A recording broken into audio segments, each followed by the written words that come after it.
Hello and welcome to the first episode in our new series, Tales from the CyberLab. In this series, we're going to be talking to industry experts about cybersecurity issues and topics that we're finding that customers really want to know about. For today's episode, I'm here with Eric. Eric, if you'd like to introduce yourself. Of course, thank you very much. My name is Eric Alter. I have been with Marsh for the last 18 years. We are the world's biggest insurance brokers. I lead risk and cyber engagement for our corporate business. And for those of you that don't know me, my name is Adam Gleeson. I am the Vendor Alliance Manager for CyberLab, so I look after all of our vendor relationships, as well as being a cyber strategy consultant. Now, today, as Eric's intro may have given away, we're going to be talking about cyber insurance. And we'll be following the same kind of format that we did in the last series of the podcast of talking about what cyber insurance is, why we need cyber insurance, and then going on to talk a little bit about how you do it and how you sort of prepare for this. But in a deviation from the normal format, I think there's one thing that Eric flagged to me, and I agree completely, in that cybersecurity as a business issue is something that I still see a lot of customers seeing it as this is an IT problem. And as we've had sort of quite an animated discussion about, it's not an IT problem, it's everyone's problem. Isn't that right? I mean, I look at it very much from a health and safety lens. Everyone is responsible for health and safety. Yeah. And the culture in the organization is something that critically needs to be addressed. Everybody within the organization who has access to operational technology or any kind of outward-facing technology, be it through their laptops, their mobile phones, etc., is responsible for cyber safety. Absolutely. And it's also sort of, having that understanding that sort of follows on from that is that once everyone acknowledges and understands that everyone's got their part to play and there's an equal level of responsibility to a certain extent, but that is emphasized when you start to look at the costs of cyber insurance and the threats, the impact that they can have to the business. And by everyone embracing it and getting on board with it, then it becomes a bit more personal to them. So they will be more defensive and they will be actively more suspicious of things like emails that maybe don't quite look right, or they have all the hallmarks of ransomware that they're trying to sort of generate some kind of priority, or they're trying to get you to click on something or to go and enter details somewhere. I mean, I think the issue is that cyber is not a security issue, it's a strategic issue. Culture, like I said earlier, is absolutely key in this. You need to train people, you need to make people aware of what the threat landscape looks like. You need to test the threat landscape, i.e. issue rogue emails to see if people click on them. You can set up your systems to demonstrate that an email is coming from outside the organization. You can have a report phishing button on your Outlook ribbon so that if people receive something they're not sure about, they forward it. There's all kinds of stuff you can do, but it's really about making sure that people understand that the disruption that a cyber risk cause is absolutely massive. The average downtime for an organization post a serious ransomware attack is 19 days. And whilst you may have insurance cover in place to cover that, reputation is going to be a struggle. And if you lose data, specifically personally identifiable information, personal health information, the reputational damage can be very severe. It is. I'm going to stop you there because you're actually going to be stealing thunder of a future podcast episode. But thank you very much. Sure. This is something the training, the security awareness training, phishing simulation, this kind of the user education piece is something we talked about in the last series of podcasts around training and enablement. So if you've not seen that episode, I would definitely recommend you go back and have a look at that. Okay, so moving on to cyber insurance now. What does cyber insurance mean? I can read out the Marsh definition unless you've got it memorized. Nope. So Marsh defines cyber insurance as a cyber insurance policy is also known as cybersecurity or cyber liability insurance. It helps your business to recover losses and associated costs resulting from large-scale breaches, business interruption, ransomware, and other types of cyber attacks. So I guess the question really is, what does it do? Okay, just to pedal back slightly, it isn't just around criminal activity, it's also about system failure, third-party supply chain failure, so anything that disrupts your ability to function within the cyber environment is covered by a policy. So what does a policy do? I always describe insurance as a safety blanket. It's something that you hope never to use. Absolutely, yeah. But when you do use it, you're very glad you've got it. Yes. So the whole idea behind it is that it provides you with end-to-end support. So there are certain recommendations we make. So the first people you call when you think you suffered a breach are your lawyers, because you need to establish privilege. And after that, you start informing the other parties, i.e. your insurers, who will then step in and put you in touch with crisis management support. Or in our case, we've got our own crisis incident management solution, which we can support our clients with. But it's really just there to provide you with that support and protection in the first instance, and then see you through your recovery and then return to business as usual. So when does cyber insurance get involved? And we kind of touched upon this, and there's going to be a future podcast. We're going to talk to a solicitors to touch upon this, the legal aspect that you just mentioned there. But what does the kind of the workflow normally feel like when someone, I've been hit with a cyber attack, I've got cyber insurance, I contact the insurer. What does that story sort of look like? So sorry to backpedal here again, but you've got to look at it as a cyber incident. I suffered a cyber incident, because the initial response very often tends to be, now we've been attacked, because attacks are so prevalent. People are going to say when the system starts to misbehave, it must be an attack. It may be a system outage. It's a very good point, yeah. and I apologise because I should know better. But it may be an OT failure, a network failure, a hardware failure, a brick computer, a software failure. But when the incident happens and you're not sure whether it's incidental or accidental or criminal, contact your lawyers and talk to them about it, because you need to establish privilege in case it is something. And I think that's for me with a technical background. Yeah, I don't even think about that. Now, I'm aware that there's the reputational loss and stuff like that, and then there's also regulatory compliance that you have a certain amount of time, 72 hours if memory serves, that you have to incur in the ICO. But it's a much bigger picture than that when it comes to looking at a legal landscape, isn't it? Absolutely. You've got to establish privilege. You've got to make sure that you're protected. You've got to make sure that your lawyers provide you with the most appropriate advice. They will tell you when to contact the ICO. You've got 72 hours. So to immediately contact the ICO when you're not really sure what has happened, what data, if any, has been lost or compromised, it's just putting the cart before the horse in a way. Right. So you contact your lawyers. After that, you contact your brokers, who will put you in touch with your insurers, or you go directly to your insurers, and then they will start working with you. So it's about having forensic support. So it's about making sure you understand what has actually happened. It's about having crisis management support. So who do you communicate with? How do you communicate? At what stage do you tell your clients? It's about damage assessment. So what has actually been damaged by the hack or by the incident? It's about identifying what part of your network has been compromised or has been interrupted. So there's a lot of preparatory work that goes into your response, because to take the response, well, everything's down, everything's out. No, it might not be. So you need to get involved with forensics. You need to look at the logs of your network to see when it started to go wrong. You need to find out if something else is going on. Now, if you receive an email saying, we're holding your system to ransom, then you know pretty well what has happened. Yes. And again, the police will then tell you whether to contact, the lawyers will then tell you whether to contact the police, who needs to be notified, because the other thing you need to be aware of, if you have been attacked by a sanctioned entity, you cannot just engage. Because if you do, then you could actually do your reputation and your balance sheet a lot more harm. So if it's a sanctioned entity, you must always take legal and police advice before you engage, and you may well find that the police want to support you in that engagement.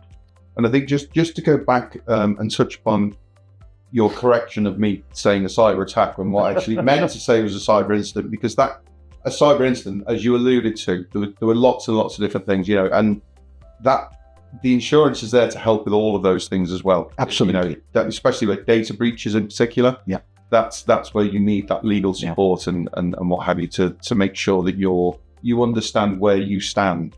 Absolutely. And I think one of the biggest challenges we face when engaging with clients is getting them to understand what cyber means to them and what are the financial implications of a breach.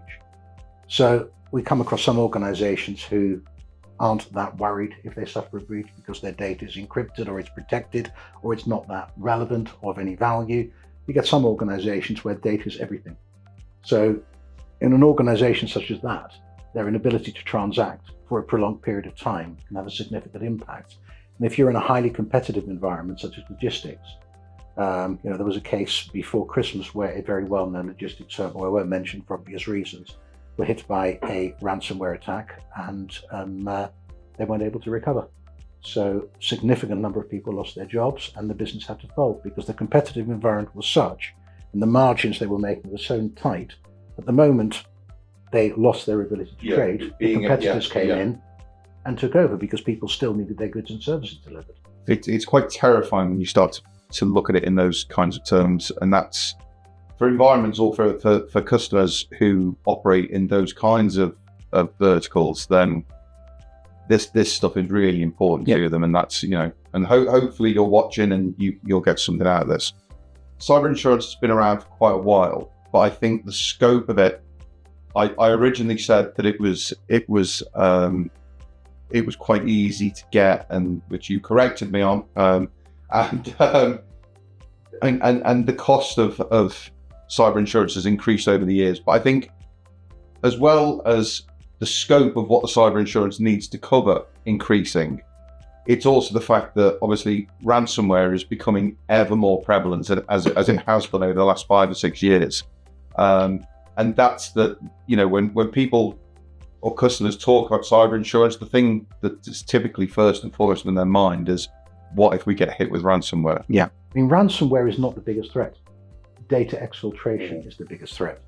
So a ransomware attack, and this is really controversial, but you can almost say that a ransomware attack is a gift because you know they're there. You know something's going on. You've got an indication. You're not in that phase where they're there. You don't know that they're there, and they're creeping around, exposing stuff and exfiltrating data. Precisely, and you do get organizations who will attack and simply exfiltrate data. They won't lock you down. They'll take the data and they'll disappear because what they want is that data. Yeah.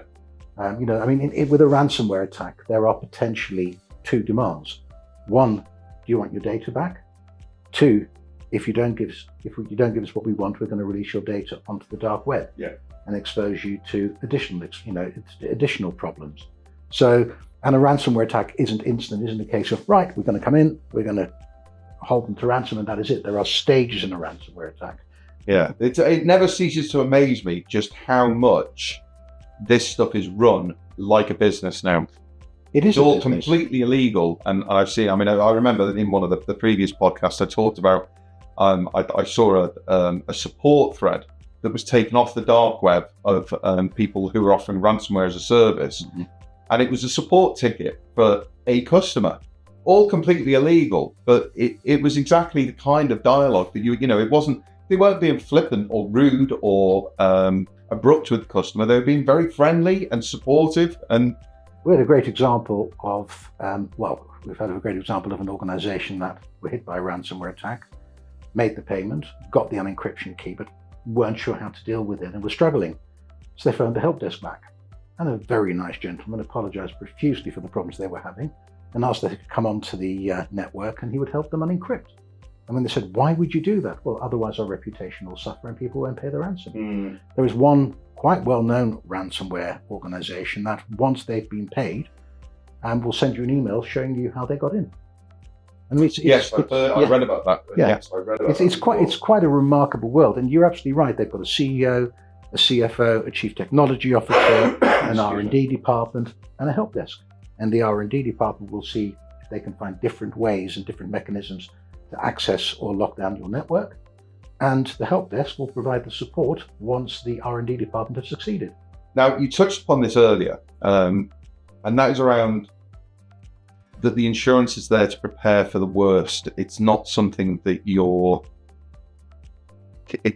it's not. I see customers weighing this up as like, do I pay for the insurance or do I just run the risk? And if I get hit with ransomware, I'll just pay the ransom. I think there's again a later podcast we're going to talk around the true cost of cyber incidents. But it's, you said it's there as a means of last resort or a mechanism of last resort. Proportionality is key. So if your cyber exposure all in is running at £8 million, you don't need to buy a £20 million policy. Yes.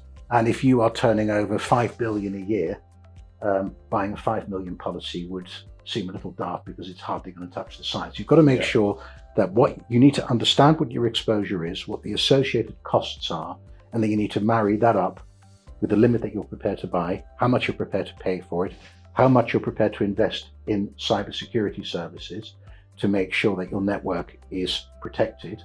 So what is your total expenditure? How much of a deductible you're prepared to take? Yeah. Now, you're absolutely right. It's an evolutionary market. And the other thing which makes cyber insurance slightly different is if you're looking at a property policy, for instance, what does it cover? Flood, fire, something hitting it, theft, those kind of things. You know where the threat's going to come from. You know what it's going to do. Yeah. With cyber, you haven't got a clue. And the other thing with the cyber policy is you anticipate a cyber incident. You know it's going to happen. It's just a case of when. Yeah. And it's one of those rare things which isn't an if. When you insure a building, you say, well, if it does catch fire, with a cyber policy is when we are attacked. Yeah, it really is a matter of time, and it's not necessarily. And just to correct you, it's not necessarily when you're attacked. It's when a cyber incident occurs. Absolutely, because that could be. It could not involve an external party at all. No. It could be as simple as someone emailing one customer's data to a different customer, and that in itself can be damaging. Yeah, I mean, look, effectively, in excess of 90% of all cyber incidents are down to human error, be they criminal or be they accidental or incidental. Somebody does something they shouldn't do, and that then leads to, it sort of escalates very quickly. But because of the landscape in which we function, there is this immediate assumption, like I said earlier, well, we've clearly been attacked. Yeah. We've clearly been breached. There's something going on. Mm-hmm. So you need to make sure you understand what has actually happened, because that has a material impact in how you engage with the outside world. Yeah. You just mentioned the word landscape, and that's actually the sort of the final point that I wanted to talk around here. Is that the insurance market? There's a lot of different stuff out there, isn't there? And it's a case of finding the right one for you. Often in many cases. I completely agree, and that is actually slightly wider. So, from our point of view, sector experience beats technical experience. Right. So, having somebody within your organisation who understands your sector and has good technical knowledge is better than just having someone who's got incredibly good technical knowledge but doesn't understand your sector. Right. So that's one thing to bear in mind. There are many different options for insurance. You've now got the disruptors, which are active insurers. So rather than being reactive, they're far more engaged with your network, throughout the insurance policy. But the main players are still very much leading the way, and they're still the ones who are looking to support clients. Now, you're absolutely right. The market's been very volatile. We saw what I would refer to as a commoditized market about 4 or 5 years ago, where premiums were low, deductibles were low, limits were high, and security demands were relatively low. Then criminal activity really, really expanded and exploded, and all of a sudden the insurers put their premiums up significantly, increased their deductibles, imposed controls, and also were very reluctant to get involved in certain sectors, so utilities, public sector, all those areas where there's a huge amount of data and there may not necessarily be the best cyber controls. But the market has really grown up over the last 4 to 5 years, and we're now seeing rates stabilizing and in certain cases coming down by about 5 to 10%. So the insurers have a massively important role to play. The fact that they now have some really, really good people working there has really helped. It's really helped to stabilize the market and to create a degree of maturity. Yeah, I mean, I find it quite interesting, and hopefully people watching this, it's when they're looking at, how much are we going to have to pay, and why is this? It's getting more and more expensive. And one of the other things that we'll talk about in more detail in a moment is the requirements in order to get insurance. Yeah. That the insurance brokers or the companies have become more savvy that, we're getting burned because people aren't patching their stuff, or they're not maintaining their firewalls and keeping them up to date. There's lots of these different things, or there's very little monitoring going on in the environment. So if we move on to how to get value from your cyber insurance, and typically it's normally I would say how to do cyber insurance, but I think, as you rightly pointed out, this is something you're paying for and you need to be getting the most out of it. from a cyber insurance perspective and from where you're sat, what makes businesses a low risk or a significant risk? Okay, well, let's look at the must-haves. So multi-factor authentication is a must-have, both for remote and admin access. I think everyone should be doing that now. There's not really an excuse not to. The other thing to bear in mind is that you've got to have a privileged access management solution. So privileged access management protects the crown jewels, effectively. Your network, your hardware, your software, etc., etc. And only a few people should have access to that data. And if you've got a very large business with a lot of critical data, then you can actually say, okay, you have access to this system, you have access to that system, and you have access to that system, but none of you have access to all three. So you're effectively managing the risk out of it, you're mitigating the risk out of it. Patching and vulnerability scanning is critical. We still hear of organizations who run annual vulnerability scans. Absolutely not, needs to be much more regular. Don't get me started on that. It just had me ranting and raving. So some of the other areas to look at are encryption. So if you encrypt the data that you can encrypt, specifically identifiable information, then the value of the data, if it is compromised or stolen, is significantly reduced. And I'm going to ask you to say that again, because I think this is one of the most pertinent messages that I want you to take away from this today, those of you, the few of you who are watching this. If you lose that data and it's encrypted, it does the threat actor or the people who have exfiltrated it, it does them very little good because they can't do anything with the data, or it's not personally identifiable, as you suggested, by anonymizing the data, so that even if they did get it, you can't actually tie it back to an individual, so it becomes meaningless. And if you have huge amounts of data going back over many, many years, identify over what time frame you genuinely need to access that data.